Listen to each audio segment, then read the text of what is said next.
What's up? Oh no, my mic. This is not what I wanted. Stay. Okay? Just stay. What's up, Anchored? Today we're going to be talking about the book called God's Not Dead by Dr. Rice Brooks. It's an amazing book, and I've talked to some of you guys about it. And some of you have told me you've heard about it, or you've seen it in your house, or you've seen the movies, etc., etc. So today I wanted to just share with you guys some of the things that I've been getting out of it, because I'm almost done. I think I have like maybe one more chapter to read in it. So I wanted to share with you. If you haven't seen it before, this is what the book looks like. There's also a movie.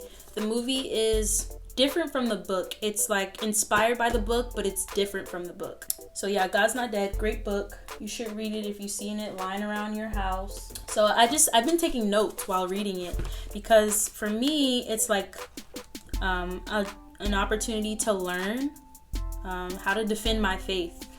I was sharing with one of you recently that my relationship with God really blossomed and flourished in relationship.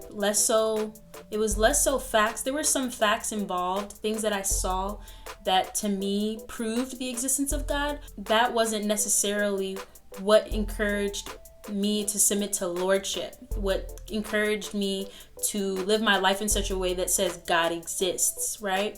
So the way, for me, it was simply relationship, getting to know God, praying, trusting Him, building in faith. And that's a beautiful thing, but I just realize that it's also good to have the facts straight as well, because there's proof, there are facts that point to, there's science that points to the existence of God. And so it's important that we know these things so that we can be able to defend our faith. We can't just say, oh, I believe in God because I grew up in a Christian home. Like, yes, your parents trained you in the way that you should go. It's a decision that you're going to have to make on your own. They trained you in this way because they want it to be a decision that you would make on your own. Right? So some things that stood out to me, kind of based off what I just said actually, was on page 22. It says, reason demands that we examine claims made in the name of faith or science. In the same way, we would examine the ingredients on a pill bottle or food item on a store shelf. Reason demands that we examine claims made in the name of faith or science. What can back it up, you know? And my note on that was, it's critical to have reasoning behind what we believe, not just a testimony. Now, testimony is a form of reason, but it is critical that we have hard facts, that we have evidence, science behind what we believe, and that we examine that science. Another statement that was made in the beginning of this book is that real faith is based on fact.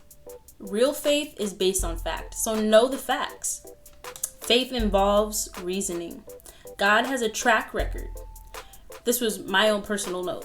When we face different things in life, we can reason based on His track record to continue depending on Him. So in the same way that you decide to trust God for something because of what He's done in your life previously, that's a form of reasoning. So we can take this same reasoning and this same way of thinking to science that points to the existence of God. Oh, okay. So on page 29 and 30, it looked like it was talking about how before you sign a contract, I think, before you commit to something, before you devote your life to something, there has to be knowledge. You have to know. I'm gonna just pull it up so I don't butcher it. Oh, it says faith involves 3 key ingredients. Faith is the basis of all our relationships with one another and with God. In marriage, we pledge faithfulness, our fidelity to one person. Committing adultery is therefore called infidelity. Business is based on trust. 2 parties make an agreement and pledge through a contract to each meet various obligations. In cases of both marriage and business, there are 3 key ingredients to faith. And what I wrote is knowledge. So knowledge of, what does this agreement consist of? What am I about to get myself into? Having knowledge. And then assent. Willingness to enter into assent. Enter into the agreement or the relationship That's assent. And then trust. Belief that both parties will do what they said they would do. I thought that was just a cool point to point out. In understanding relationship with God, there needs to be a knowledge of what this agreement consists of, right?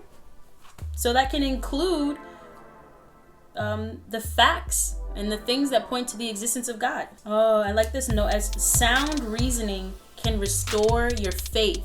So sometimes in this book, I learned a lot about what could cause people to stop believing in God, or what could cause people to choose to believe that God doesn't exist. And one thing that combats that, or one thing that could bring people back, is sound reasoning, is having a solid argument. It can restore your faith. You know, when you hear someone who can prove something to you, give you the facts, show you the results, you're more likely to believe in that thing, or believe what they did is true based on what they did, right? Based on the sound argument, based on the sound reasoning that they presented to you. So this is a good reason to read this book, but also to read your Bible. But reading this book helps you to figure out what does sound reasoning sound like, because sometimes when we can we just want to be sure that we have sound reasoning for why we believe in God, and not just more than just our personal testimonies. Both are equally important, and both should be equally valued.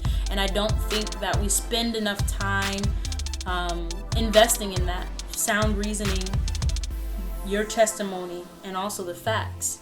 This is a note that I made from the book. It says, math is to science as a foundation is to a house, as God is to creation. I thought that was really cool.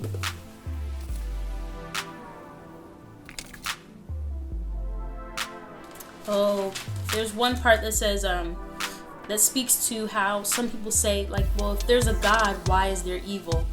I think that, I think one reason it said, well, I don't want to mess it up again. Let me just read it, because I don't want to say something wild. My mic fell. It fell. This mic thing is not going to work.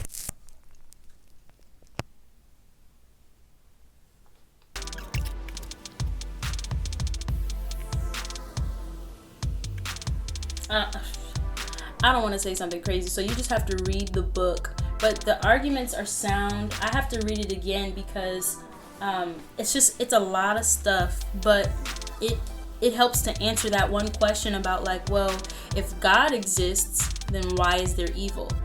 This book does a great job of answering that question and making it clear and giving you a way. Well, clearly I didn't get ready for this, but giving you reason behind why that can't really be true. Page 45. It's really good.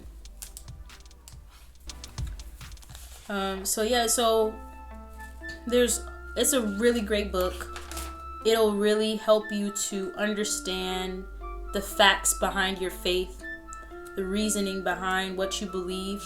And I read it so quickly. I'm reading it so quickly and not really like digesting it as much as I want to. That's why I'm taking notes, so I can go back and really unpack things.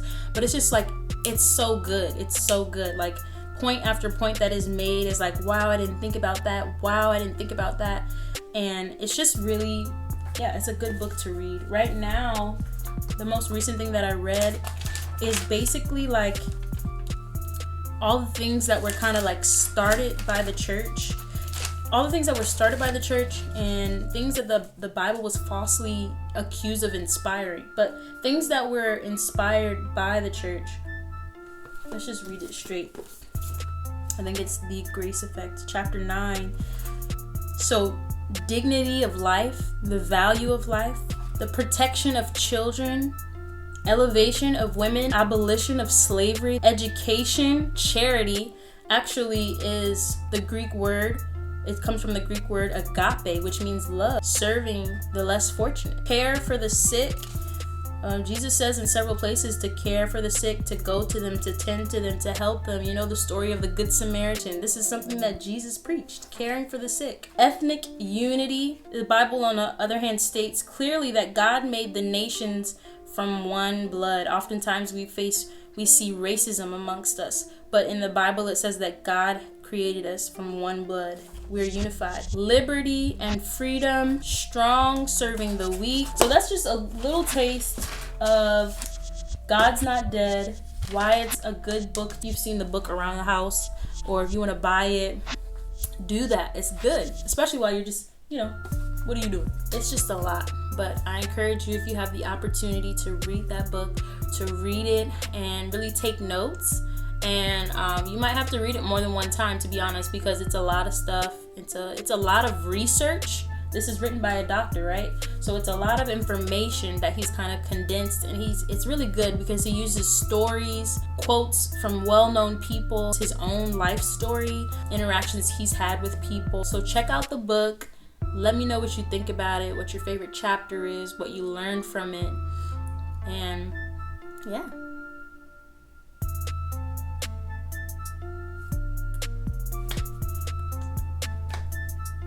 I never know how to end these things. I gotta come up with an outro.